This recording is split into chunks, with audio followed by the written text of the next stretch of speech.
Welcome to this video. My name is Eva, and in this video I'm going to talk about trauma and um, just grief also, and also some daddy issues and all of those things. So if you're interested, feel free to watch. Maybe it helps you with your own situation.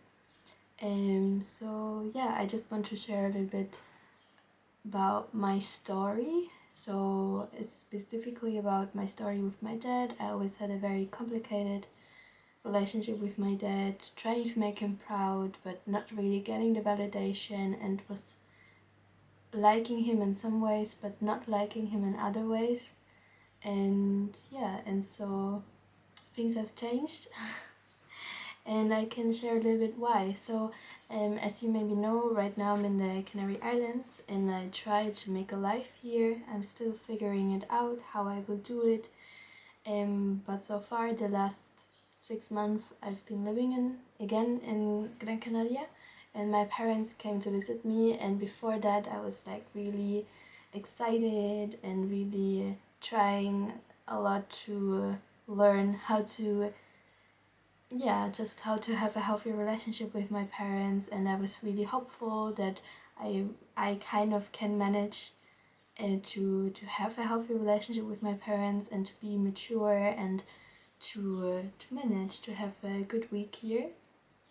And before that, I'm already in therapy kind of, and I have an amazing therapist who helps me with this situation. And but I completely blocked everything out, and I was just excited for my parents to come. And then my parents, they flew here to spend a week with me, and it was really hard because I think before that I was just so excited and so in denial also about thinking, like I knew it would be hard because with my dad it's always hard to spend time with him.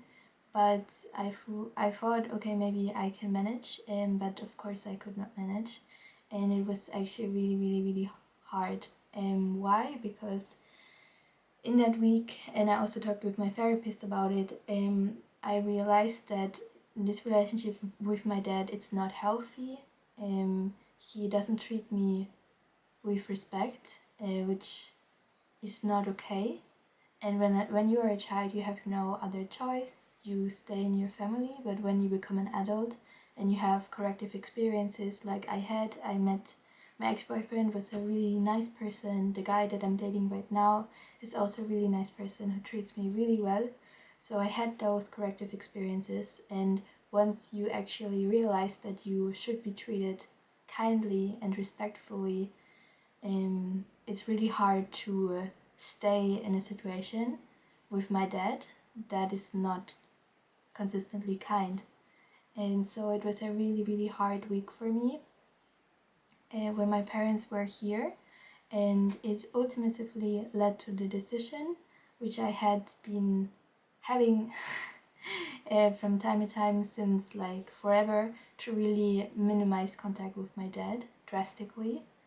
And so since that, my parents flew back to Germany, but since that, I feel like my dad died in some ways for me, because I think I had a lot of hope still that my dad would change, or that my dad would see me or would respect me or would be consistently kind to me. And of course it doesn't. Like, no matter what you do, if a person is like that, he will never change usually. And so since then I'm having a lot of sadness, I'm having a lot of grief about it.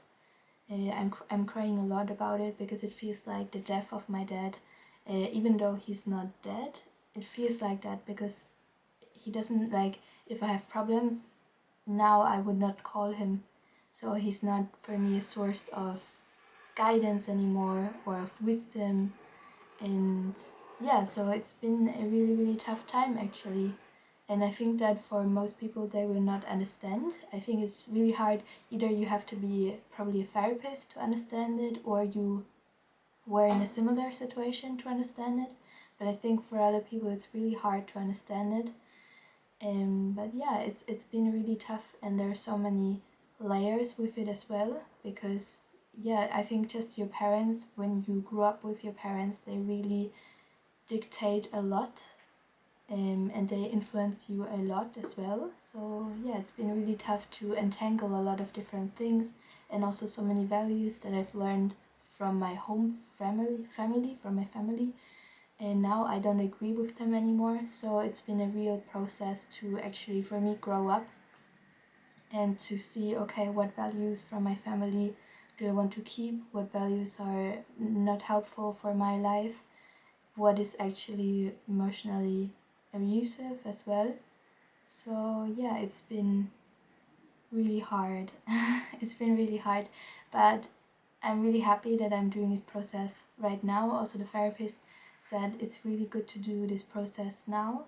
What, like, the sooner you do it, the better, because if you don't do the process of like grieving and working on those things, it will just really destroy your life. Because obviously, if you grow up in a certain environment, you will naturally try to replicate it in your relationships. And if you don't work on your trauma, which if you grow up in chaos, you have sometimes CPTSD. So you have just complex trauma from it, and if you don't work from it, it really does affect your relationships. So yeah, I'm really sad. Like, I really deserved a dad who would be nice, and it's tragic. It's really tragic. Um, but at the same time, I'm really grateful that I can work on those things. And yeah, so I just wanted to share that, because for the past 8 years, or like since I'm a child, this has always been in the past of my mind, and I always try to figure it out, like, what is going on, why does my dad treat me the way that he does. And it was always like this thing blocking my mind.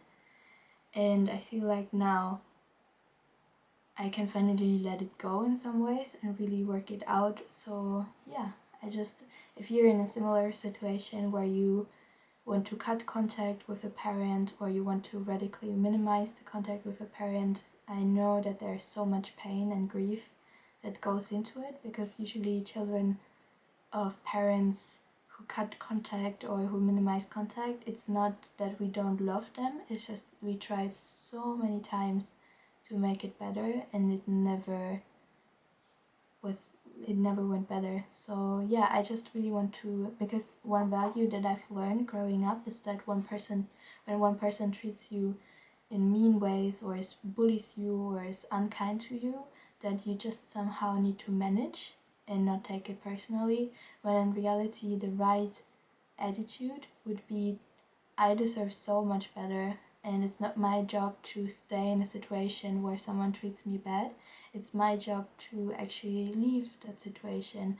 And I think that's really the main thing that I want to share in this video for you. If you're in a situation with an employee, or with a boyfriend or a girlfriend, or a parent or a sibling who's emotionally abusive and who doesn't treat you with kindness, that it's your job to actually leave. It's not your job to fix it, or to convince, or anything like that. It's your job to leave that situation. So yeah, that is the video for today. I think I will read a quote to finish this video, which is a really good quote, which is, "Pain travels through families until someone is ready to feel it. We come from people who just act like it didn't happen, but pain demands to be felt. And somewhere along the line, a child is born whose charge it is to feel it all. These are the ones who are born with the gift of feeling, and as we all know, you cannot heal the pain that you refuse to heal." So yeah, that is really a great quote, who actually really summarized it quite greatly, that you have to feel, you have to grieve, and maybe it will take some weeks or a month or years, but you have to grieve it. And I think that my relationship with that grief is, I see it like an old friend who comes to visit me from time to time, sometimes just to say hi, sometimes he just stays for maybe a week, sometimes for a couple of hours. And yeah, but I don't resist him. I think in the past I always tried to run away from grief and run away from that pain by distracting myself, but it doesn't work out, because in the end grief will always come back in some ways or another when you not expect it. So yeah, just what helps me with grief is to actually sit down when I feel like that grief is in my body. I actually sit down, I make space, and I let it out, and I name the emotion, I sit with the emotion, I let it go through my body, I cry for maybe some hours or some minutes, depending on how long grief wants to be felt, and then I let it go. And that's really what's been helping me. So yeah, it's a heavy thing. I think that I have so much respect for people who have overcome certain trauma that are way worse also than mine or are similar to mine, because yeah, it's just super heavy. And I think that people who have never experienced certain amount of trauma, they just don't get it. So yeah, I just feel so much if you have had a hard childhood or hard traumatic situations in your life and you're still managing to be kind and to not be hateful. I think that's such a huge accomplishment. And I think for me it also, like before all of this trauma and therapy, I was thinking, oh, I want to do great things in my life and like really do big things, when in reality now I just want to be in nature and just have a positive impact on others. And yeah, so trauma is a really, really hard thing, but eventually it will get better, and you deserve to go to therapy, you deserve to work on yourself, it's not a wasted time. And yeah, so that is that for this video. I don't know, maybe I will make more videos about narcissism and the effects that it has on children. I will see. But yeah, I hope you have a beautiful day, and thank you so much for watching.